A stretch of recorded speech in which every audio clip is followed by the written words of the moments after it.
Hey everyone, welcome back to my channel. आज हम factor cost और वेरिएबल कॉस्ट के बीच में डिफरेंस देखेंगे। फिक्स कॉस्ट क्या होती है? आपकी कॉस्ट जो हम इनकर करते हैं the fix factor of production. What do you mean by fix factor of production?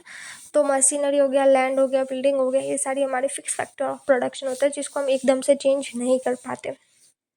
सो जितना भी खर्चा आप फिक्स फैक्टर ऑफ प्रोडक्शन के ऊपर करता है उनको हम कहते हैं फिक्स कॉस्ट।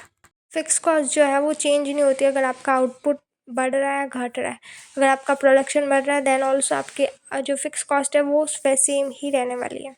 जैसे आपने एक बिल्डिंग रेंट पे ले ली, ठीक है, फिर आप प्रोडक्शन करो या मत करो, आपका प्रोडक्शन मतलब मानो कि 0 लेवल पर है, कुछ कर ही नहीं रहे हो, तब भी आपको रेंट पे करना ही पड़ेगा, ठीक है।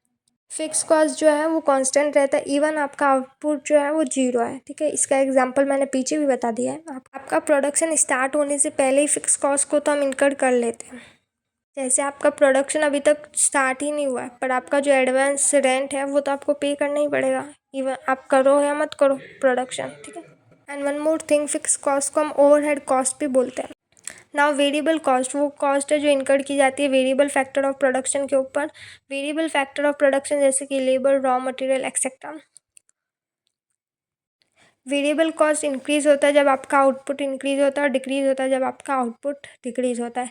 तो जब भी आपके जैसे कि लेबर हो गया, रॉ मटेरियल हो गया, ये कब इंक्रीज होंगे? जब आपका प्रोडक्शन इंक्रीज हो रहा है।